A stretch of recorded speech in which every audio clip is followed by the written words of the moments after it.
good morning. Tandaan nyo, pag bago kayo sa lugar, huwag mayabang, huwag mapagmataas. So it's my responsibility to become a role model. Ito na, kakaliwa na tayo. Gulong siya. Pareho sila sa dalawa.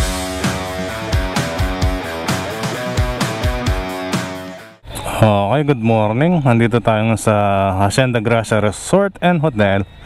Nagkatid tayo. Ito si Kuya. Goods ka na dyan? Okay, una na ako. I mean, uwi na ako. Okay, let's go.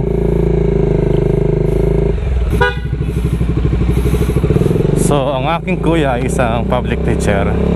At may seminar sila dito sa Hacienda Gracia, Lubao, Pampanga to, alam ko. Ang daming asong harang-harang. Siguro hindi nangangagat yung mga aso dito, kaya pinapabayaan nila sa labas. So yun, gusto ko lang mag-video at mag-motovlog ngayong araw kasi Sabado Linggo kasi maulan. So wala tayong tambay, wala tayong rides kasi nga medyo litaw lubog yung ulan, no? So para safe, hindi na muna kami nag-set ng kahit anong lakad. Buti medyo nakatulog tayo kagabi kahit maaga tayo nagising. Suot ko ngayon yung aking vest kasi medyo madilim-dilim pa kanina nung malis kami, para dagdag visibility nga. So ngayon lang ako napadpad dito, no? Ngayon lang ako napadpad pero parang familiar yung lugar. Ayun, mga local dito. Tandaan nyo, pag bago kayo sa lugar, huwag mayabang, huwag mapagmataas. So nakikitaan lang tayo, kaya huwag mainitin ang ulo, ha. Lalo na kung motor ka, katulad ko, I would recommend na huwag kang singit na singit. Lalo na hindi tayo familiar sa lugar, no? Thank you po. Actually, may gusto lang akong pag-usapan, no? I know some of you or majority na alam yung mga nagiging issue sa daan simula March, yung sa Antipolo, yung babae nagsasabing luma yung kotse. Tapos lately yung nakakalungkot na aksidente sa STX at sa NAIA 1, no?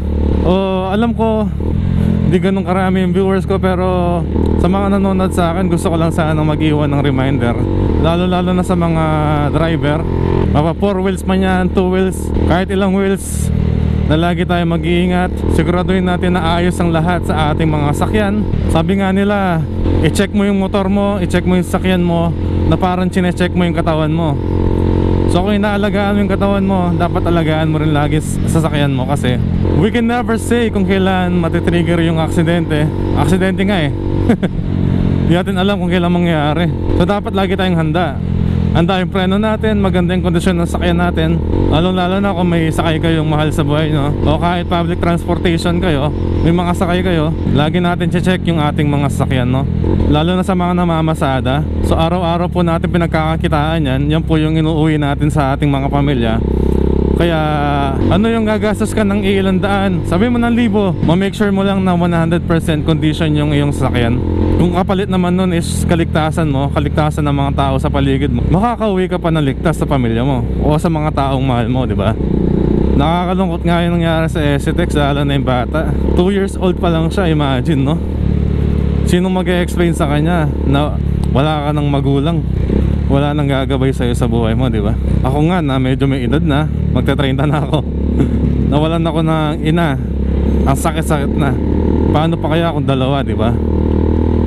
Tapos 2 years old ka lang. So nakakaawa talaga yung bata. Tsaka yung mga iba pa. Mas nakakaawa yung mga hindi nag-survive dun sa aksidente na yun sa STX.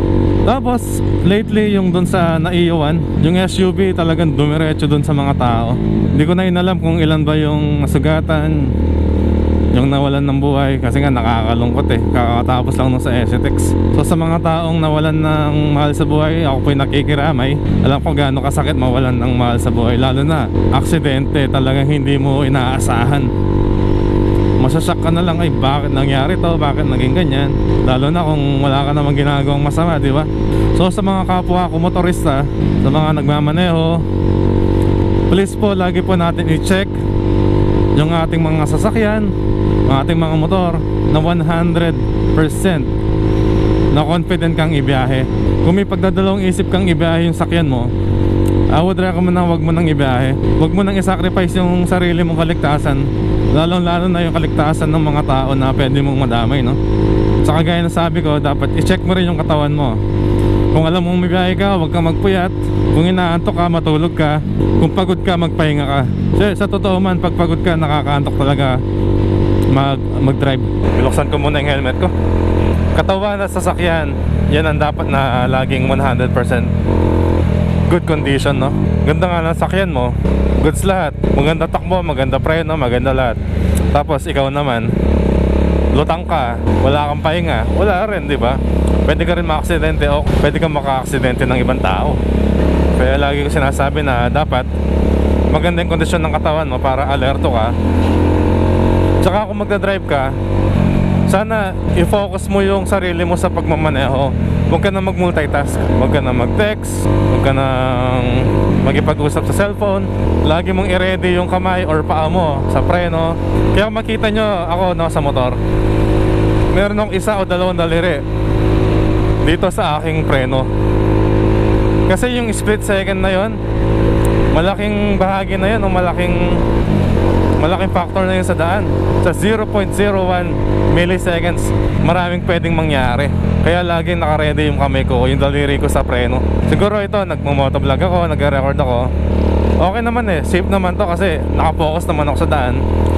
Nagsasalita ako na nakatingin sa daan. Minimake sure ko rin na kahit na nagsasalita akong ganito, alerto ako. Kasi nagising ako ng maaga kanina, maaga din ako natulog. So kahit di pa ako nag-aalmusal, nagkape naman ako. Mag-aalmusal na lang ako ulit mamaya pagka-uwi. Grabe ang haba ng daan na to. Alam yung feeling na yun, pag first time yung pumunta sa isang lugar, parang haba ng daan. So kaya nga nasabi ko, kung di kayo pamilyar sa daan, kung bago ko sa daan, lagi kayo maging alerto. Gumamit ng mga hand signals or signal lights. Kung alanganin sumingit, wag na sisingit. Ako, sumasabay ako sa mga motor na to. For sure, mga local to dito, alam nila kung saan dadaan. Tsaka wag tayong siga-siga sa daan. Actually, sa mga ganitong sitwasyon, kahit ikaw yung nasa tama, tapos nasa ibang lugar ka, mag-sorry ka na lang kung maka-encounter ka ng road rage, no? Ayun nangyari sa Antipolo. Tapos yung bagong-bago ngayon, si Yana Motovlog, no? Opya.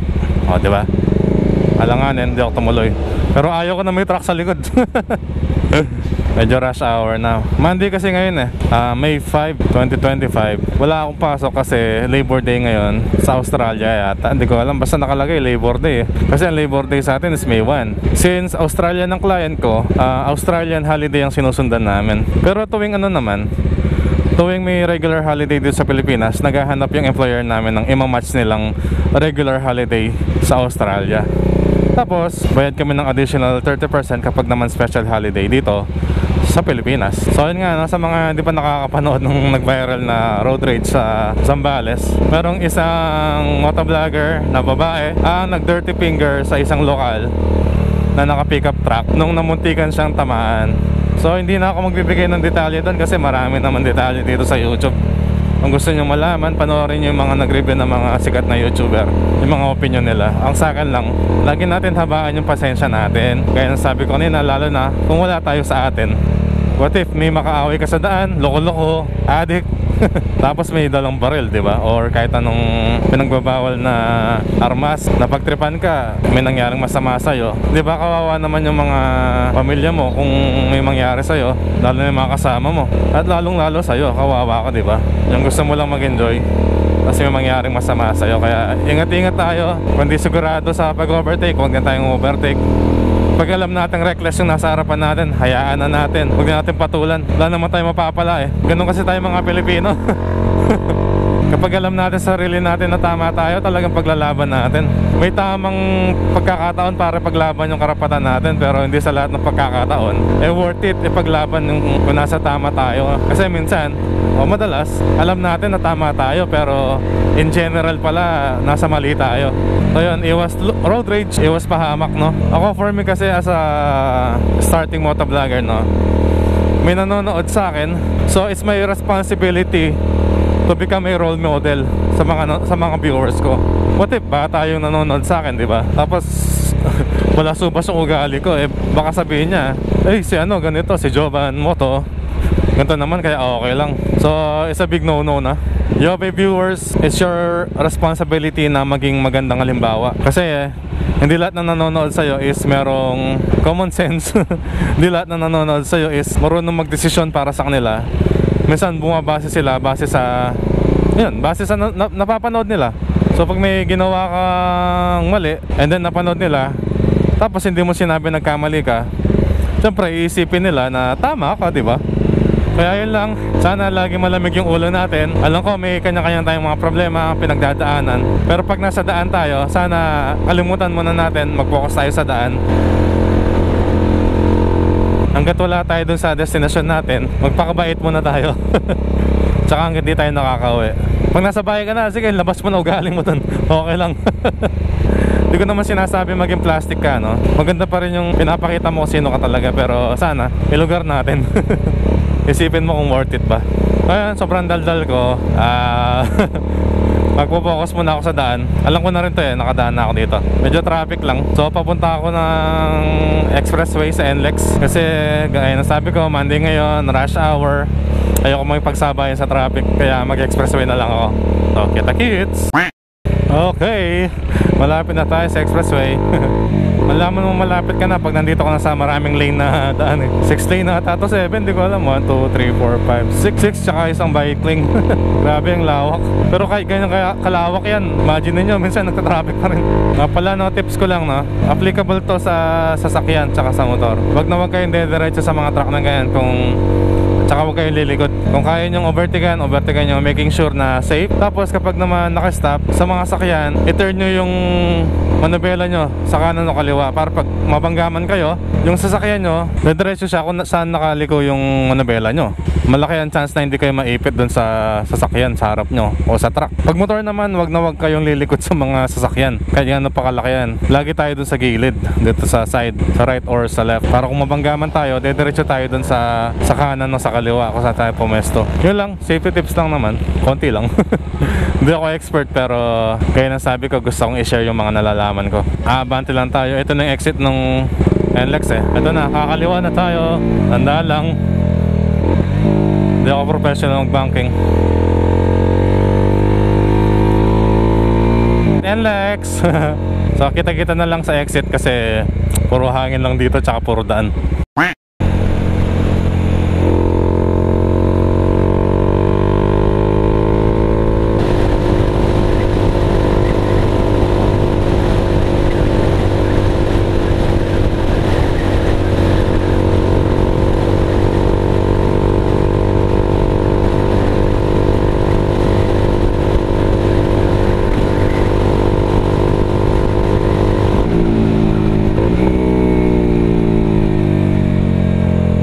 Ang likod nitong sakyan na to. Sobrang likod na. Ganun siya. Pag ganyan huwag kayo hindi dikit, baka ma-aksidente pa to, madamay kayo.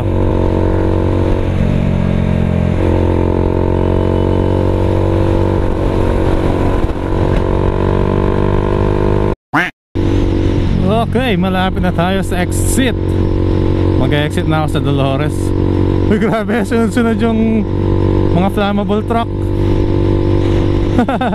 Pareho sila, 1, 2, 3, 4, 5, 6 yata. Grabe. Sunod-sunod.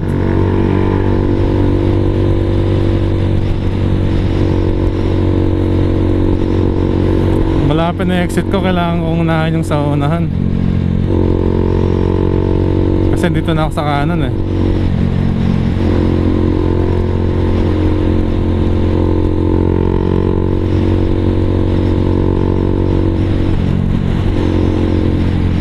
God. Kaya pa isa.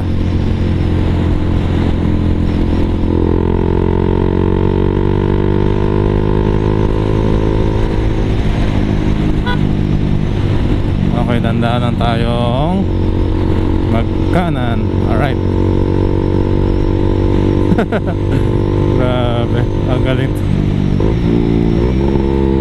Ngayon lang ako nakakita ng ganun. Ano to?